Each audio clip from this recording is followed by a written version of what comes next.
शान्तकारं भुजगशयनं पद्मनाभं सुरेशं विश्वधारं गगनसदृशं मेघवर्णं शुभांगं लक्ष्मीकान्तकमलनयनं योगिभिर्ध्यानगम्यं वन्दे विष्णु भवभयहरं सर्वलोकैकनाथं। जय श्री हरि विष्णु। आज के इस भक्ति यात्रा में हम जानेंगे, श्रवण करेंगे कार्तिक मास महात्म्य कथा अध्याय 5। पवित्र कार्तिक मास महात्म्य कथा। प्रभु मुझे सहारा है, तेरा जग के पालनहार। कार्तिक मास महात्म्य की कथा करूं विस्तार। राजा पृथु बोले, हे नारद जी, आपने कार्तिक मास में स्नान का फल कहा, अब अन्य मासों में विधि पूर्वक स्नान करने की विधि, नियम और उद्यापन की विधि भी बतलाइए। देवर्षि नारद ने कहा, हे राजन, आप भगवान विष्णु के अंश से उत्पन्न हुए हैं, अतः यह बात आपको ज्ञात ही है। फिर भी आपको यथाचित विधान बतलाता हूँ। अश्विन मास में शुक्ल पक्ष की एकादशी से कार्तिक के व्रत करने चाहिए। ब्रह्म मुहूर्त में उठकर जल का पात्र लेकर गांव से बाहर पूर्व अथवा उत्तर दिशा में जाना चाहिए। इसके बाद जो मनुष्य मुख शुद्धि नहीं करता, उसे किसी भी मंत्र का फल प्राप्त नहीं होता है, अतः दातुन और जीभ को पूर्ण रूप से शुद्ध करना चाहिए और इस मंत्र का उच्चारण करते हुए दातुन तोड़ना चाहिए। हे वनस्पति, आप मुझे आयु, कीर्ति, तेज, प्राज्ञा, पशु, संपत्ति, महाज्ञान, बुद्धि और विद्या प्रदान करो। इस प्रकार उच्चारण करके वृक्ष से 12 आंगुल की दातुन ले। दूध वाले वृक्षों से दातुन नहीं लेनी चाहिए। इस प्रकार कपास, कांटेदार वृक्ष तथा जले हुए वृक्ष से भी दातुन लेना मना है, जिससे उत्तम गंध आती हो और जिसकी टहनी कोमल हो। ऐसे ही वृक्ष से दंत धावन करना चाहिए। प्रतिपदा, अमावस्या, नवमी, छठी, रविवार को चंद्र ग्रहण तथा सूर्य ग्रहण में दातुन नहीं तोड़नी चाहिए। तत्पश्चात भली भांति स्नान करके फूल माला, चंदन और पान आदि पूजा की सामग्री लेकर प्रसन्न चित्त व भक्ति पूर्वक शिवालय में जाकर सभी देवताओं देवियों की अर्घ्य, अचमने आदि वस्तुओं से पृथक पृथक पूजा करके प्रार्थना एवं प्रणाम करना चाहिए। फिर भक्तों के स्वर में मंदिर में जो गायक भगवान श्री हरि का कीर्तन करने आए हो, उसका माला, चंदन, तांबूल आदि से पूजन करना चाहिए, क्योंकि देवालयों में भगवान विष्णु को अपनी तपस्या, योग और दान द्वारा प्रसन्न करने थे, परंतु कलियुग में भगवत गुणगान को ही भगवान श्री हरि को प्रसन्न करने का एकमात्र साधन माना गया है। नारद जी राजा पृथु से बोले, हे राजन, एक बार मैंने भगवान से पूछा कि हे प्रभु, आप सबसे अधिक कहाँ निवास करते हैं? इस प्रकार उत्तर देते हुए भगवान ने कहा, हे नारद, मैं वैकुंठ का योगियों के हृदय में ही निवास करता हूँ। ऐसा नहीं है, अपितु जहाँ मेरे भक्त मेरा कीर्तन करते हैं, मैं वहाँ अवश्य निवास करता हूँ। जो मनुष्य चंदन माला आदि से मेरे भक्तों का पूजन करते हैं, उनसे मेरी प्रीति ऐसी होती है जैसे कि मेरे पूजन से भी नहीं हो सकती। नारद जी ने फिर कहा, ऋषि शीरीष, धतूरा, गिरजा, चमेली, केसर, कंदार और कटहल के फूलों और चावलों से भगवान विष्णु की पूजा नहीं करनी चाहिए। अड़हल, कंद, शीरीष, जूही, मालती और केवड़ा के पुष्पों से भगवान शंकर की पूजा नहीं करनी चाहिए। जिन देवताओं की पूजा में जो फूल निर्दिष्ट है, उन्हीं से उनका पूजन करना चाहिए। पूजन समाप्ति के बाद भगवान से क्षमा प्रार्थना करनी चाहिए। प्रार्थना इस प्रकार करनी चाहिए, हे सुरेश्वर, हे देव, न मैं मंत्र जानता हूँ, न क्रिया, मैं भक्ति से हीन हूँ।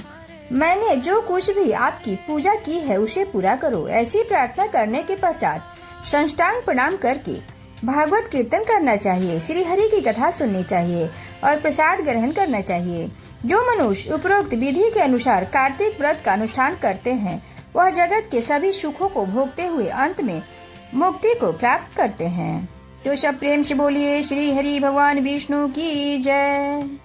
कार्तिक मास महात्म्य कथा अध्याय 6। कार्तिक मास कथा महात्म्य। तो सब प्रेम से बोलिए विष्णु भगवान की जय। नारद जी बोले, जब 2 घड़ी रात बाकी रहे, तब तुलसी की मृतिका, वस्त्र और कलश लेकर जलाशय पर जाएं। कार्तिक में जहाँ कहीं भी प्रत्येक जलाशय में जल में स्नान करना चाहिए। गर्म जल की अपेक्षा ठंडे जल में स्नान करने से 10 गुना पुण्य होता है। उससे 100 गुना पुण्य बाहरी कुएं के जल में स्नान करने से होता है। उससे अधिक पुण्य बावड़ी और उससे भी अधिक पुण्य पोखर में स्नान करने से होता है। उससे 10 गुना झरनों में और उससे भी अधिक पुण्य कार्तिक में नदी स्नान करने से होता है। उससे भी 10 गुना पुण्य वहाँ होता है जहाँ 2 नदियों का संगम हो, और यदि कहीं 3 नदियों का संगम हो तो पुण्य की कोई सीमा नहीं होती है। स्नान से पहले भगवान का ध्यान कर स्नानार्थ संकल्प करना चाहिए। फिर तीर्थ में उपस्थित देवताओं को क्रमशः अर्घ्य, आचमनीय आदि देना चाहिए। अर्घ्य का मंत्र इस प्रकार है: हे कमलनाथ, आपको नमस्कार है। हे जलाशयी भगवान, आपको प्रणाम है। हे ऋषिकेश, आपको नमस्कार है। मेरे दिए अर्घ्य को आप ग्रहण करें। वैकुंठ, प्रयाग तथा बद्रिकाश्रम में जहाँ कहीं भगवान विष्णु गए वहाँ उन्होंने 3 प्रकार से अपना पांव रखा था। वहाँ पर ऋषि, वेद, यज्ञ सहित सभी देवता मेरी रक्षा करते हैं। हे जनार्दन, हे दामोदर, हे देवेश, आपको प्रसन्न करने हेतु मैं कार्तिक मास में विधि विधान से ब्रह्म मुहूर्त में स्नान कर रहा हूँ। आपकी कृपा से मेरे सभी पाप का नाश हो। हे प्रभु, कार्तिक मास में व्रत तथा विधि पूर्वक स्नान करने वाला मैं अर्घ देता हूँ। आप राधिका सहित ग्रहण करें। हे कृष्ण, हे बलशाली, राक्षसों का संहार करने वाले भगवान, हे पापों का नाश करने वाले, कार्तिक मास में प्रतिदिन दिए हुए मेरे इस अर्घ द्वारा कार्तिक स्नान का व्रत करने वाला फल मुझे प्राप्त हो। तत्पश्चात विष्णु, शिव तथा सूर्य का ध्यान करके जल में प्रवेश कर नाभि के बराबर जल में खड़े होकर विधि पूर्वक स्नान करना चाहिए। गृहस्थी को तिल और आंवले का चूर्ण लगाकर तथा विधवा स्त्री व यति को तुलसी की जड़ की मिट्टी लगाकर स्नान करना चाहिए। सप्तमी, अमावस्या, नवमी, त्रयोदशी, द्वादशी, द्वितीया, दशमी आदि तिथियों को आंवला तथा तिल से स्नान करना वर्जित है। स्नान करते हुए इन शब्दों का उच्चारण करना चाहिए: जिस भक्ति भाव से भगवान ने देवताओं के कार्य के लिए 3 प्रकार का रूप धारण किया था, वही पापों का नाश करने वाले भगवान विष्णु अपनी कृपा से मुझे पवित्र बनाए। जो मनुष्य भगवान विष्णु की आज्ञा से कार्तिक व्रत करता है, उसकी इंद्रादि सभी देवता रक्षा करते हैं, इसलिए वह मुझको पवित्र करें। बीजों रहित रहस्यों तथा यज्ञों सहित वेदों के मंत्र कश्यप आदि ऋषि, इंद्र आदि देवता मुझे पवित्र करें। आदिति आदि सभी नारियां, यज्ञ, सिद्ध, सर्प और समस्त औषधियां और तीनों लोकों के पहाड़ मुझे पवित्र करें। इस प्रकार कहकर स्नान करने के बाद मनुष्य को हाथ में पवित्री धारण करके देवता, ऋषि, मनुष्यों तथा पितरों का विधि पूर्वक तर्पण करना चाहिए। तर्पण करते समय तर्पण में जितने तिल रहते हैं उतने वर्ष पर्यंत व्रती के पितृगण स्वर्ग में वास करते हैं। इसके बाद व्रती को जल से निकलकर शुद्ध वस्त्र धारण करने चाहिए। सभी तीर्थों के सारे कार्य से निवृत्त होकर पुनः भगवान विष्णु का पूजन करना चाहिए। सभी तीर्थों के सारे देवताओं का स्मरण करके भक्ति पूर्वक सावधान होकर चंदन, फूल और फलों से भगवान विष्णु को फिर से अर्घ्य देना चाहिए। अर्घ्य के मंत्र का अर्थ इस प्रकार है: मैं पवित्र कार्तिक मास में स्नान किया। हे विष्णु, राधा के साथ आप मेरे दिए अर्घ्य को ग्रहण करें। तत्पश्चात चंदन, फूल और तांबुल आदि से वेद पाठी ब्राह्मणों का श्रद्धा पूर्वक पूजन करें और बारंबार नमस्कार करें। ब्राह्मणों के दाएं पांव में तीर्थ का वास होता है, मुंह में वेद और समस्त अंगों में देवताओं का वास होता है। अपने कल्याण की इच्छा रखने वाले मनुष्य को इनका न तो अपमान करना चाहिए और न ही इनका विरोध करना चाहिए। फिर एकाग्रचित होकर भगवान विष्णु की प्रिय तुलसी जी की पूजा करना चाहिए।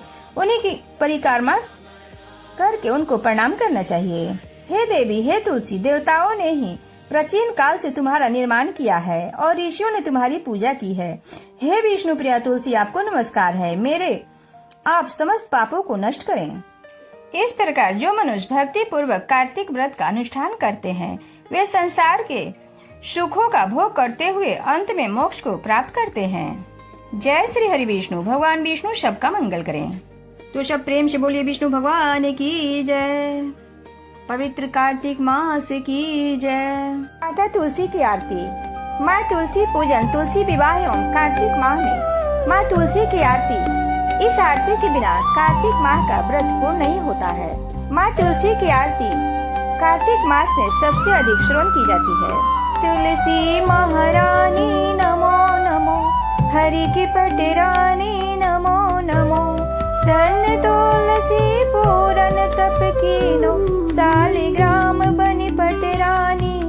जाके पत्र